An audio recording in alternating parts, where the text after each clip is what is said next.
Когда этот мальчик очнулся после 5-летней комы, все были счастливы. Но как только он увидел свою маму, он закричал и попросил ее уйти.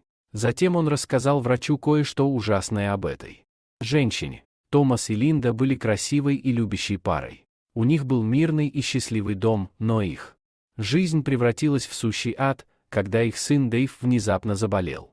У него начались ужасные головные боли, бессонные ночи и усталость. Через несколько дней его состояние ухудшилось, и родители срочно доставили его в больницу. Несколько дней спустя у Дэйва диагностировали энцефалит, воспаление активных тканей головного мозга, вызванное инфекцией или аутоиммунной реакцией. Несмотря на надлежащий уход, состояние Дэйва не улучшалось. Довольно скоро он потерял подвижность. Шли дни, его состояние ухудшалось, и он впал в кому. Томас и Линда были опустошены. К сожалению, все, что они могли сделать, это наблюдать, как их сын беспомощно лежит на больничной койке. Линда не могла понять, почему с ее сыном случилась такая трагедия. Раньше он был энергичным и здоровым, а потом неожиданно впал в кому. Все это повлияло на нее морально и физически. Она начала терять вес и потеряла интерес к занятиям, которые раньше приносили ей радость. Томас, напротив, был жизнерадостным человеком. Он встречался с разными врачами и консультантами в надежде найти решение проблемы своего сына. К сожалению, все его усилия оказались безуспешными. Проходили месяцы, но Дэйв оставался в вегетативном состоянии. Ему было всего 7 лет, но он переживал трудности, с которыми большинству взрослых не доводилось сталкиваться даже за всю свою жизнь. Пока супруги надеялись, что все наладится, врач вызвал их к себе в кабинет и сказал, что мальчик останется в коме до конца своей жизни. Что еще хуже, он сказал им, что Дэйва уже ничего не спасет, и посоветовал отвезти его домой. Надеяться на чудо. Вы когда-нибудь испытывали чувство беспомощности? Тот ужасный момент, когда вы не можете спасти своих близких, даже если вам этого очень хочется. Именно это почувствовали родители Дэйва, когда услышали слова доктора.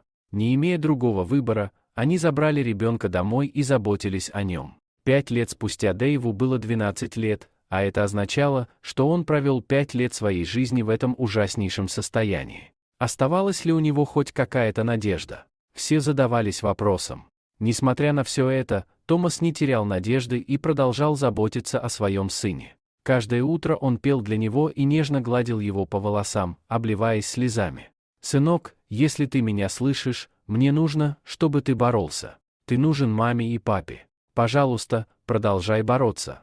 Малыш, мы так сильно тебя любим», — повторял отец. К сожалению, Линда не была такой жизнерадостной, как ее муж, и стала тенью прежней себя.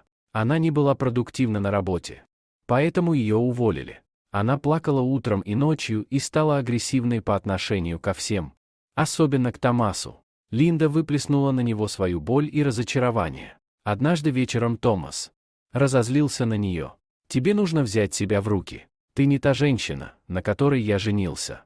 Когда мы в последний раз проводили время вместе? Когда мы в последний раз сидели за одним столом?» — прокричал он. «Да, я изменилась. Вот что происходит, когда твой сын 5 лет находится в коме. Я ненавижу это. Я ненавижу свою жизнь. Я устала», — прокричала в ответ Линда. Когда-то они были любящей и веселой парой. Они понимали друг друга, но с тех пор, как здоровье Дэйва ухудшилось, они постоянно ссорились. Иногда они ложились спать, не сказав друг другу ни слова. Довольно скоро Линда начала испытывать неприязнь к своему сыну. Она чувствовала, что его болезнь отнимает у них радость и счастье, которые когда-то были в их семье. Почему он просто не проснется? Неужели он не знает, как это больно сидеть и ждать? Спрашивала она своего мужа. Однажды Линда сидела на кровати и предавалась воспоминаниям. Она думала о тех днях, когда они все вместе ездили в отпуск и держались за руки. Она помнила смех, слезы радости, но теперь все это ушло. И все из-за Дэйва. В тот момент ей захотелось повернуть время вспять. Она устала плакать, ждать и надеяться. Ей хотелось, чтобы ее сын поскорее проснулся. Она устала от всего этого. С этими мыслями Линда потеряла контроль над своими эмоциями. Поэтому она спрыгнула с кровати и пошла в комнату Дэйва. Она презрительно посмотрела на него и со слезами на глазах наговорила ужасных слов своему дорогому сыну. Если бы она только знала, что эти слова деморализуют его. Если бы она только знала, то позже пожалела бы о них всем сердцем.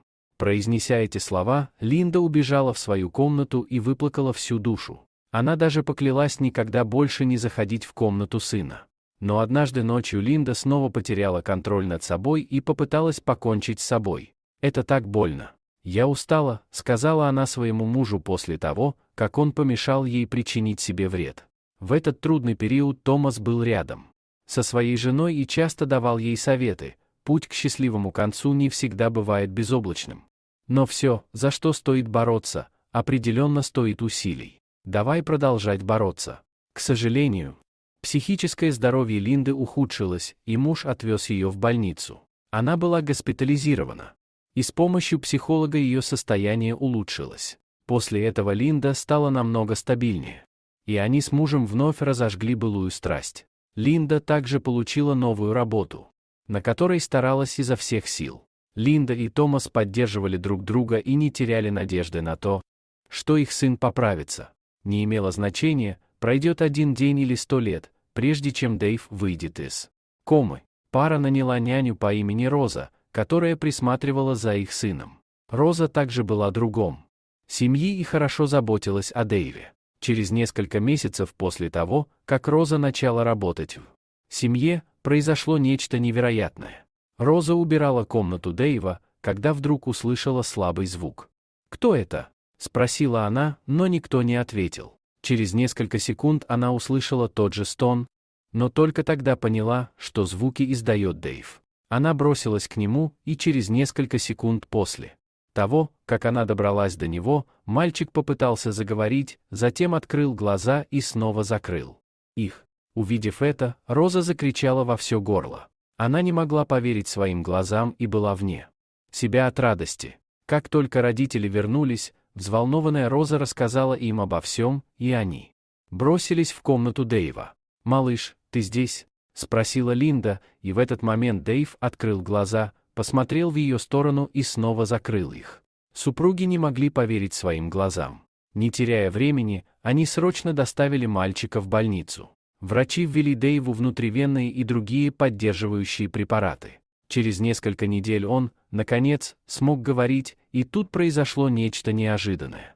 Как только Дэйв увидел свою мать, он закричал и попросил ее немедленно уйти. «Сынок, это я. Твоя мама», — сказала Линда, но Дэйв закричал еще громче и велел ей уйти. Томас бросился к жене, обнял ее и вывел на улицу. Дэйв и его врач были единственными, кто находился в палате, поэтому врач осторожно спросил его, почему тот не хочет видеть свою маму. Ответ мальчика был ужасающим. «Моя мама ненавидит меня, и теперь я тоже не люблю ее», — сказал мальчик. Затем он сказал врачу, что, пока он был в коме, он осознавал все, что происходило. «Мама ненавидела меня и хотела, чтобы я умер, чтобы они с папой снова могли быть счастливы», — признался он врачу. Врач пересказал Томасу и Линде все, что сказал их сын.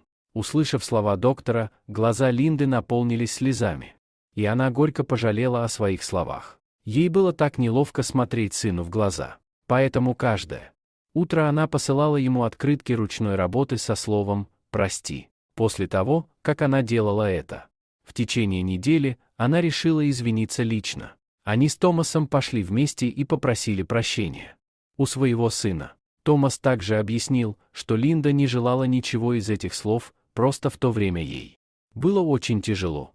Дэйв придвинулся ближе к маме и со слезами на глазах сказал: «Мамочка, я прощаю тебя». Затем он поблагодарил своих родителей за поддержку, которую они оказывали ему на протяжении последних нескольких лет. Месяц спустя Дэйва выписали из больницы.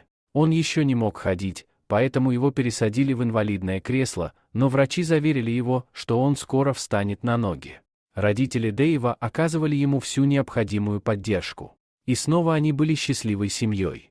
Спасибо за просмотр. Подписывайтесь на канал, где вы найдете еще много интересного. А также ставьте лайки и пишите комментарии, что думаете насчет этой истории.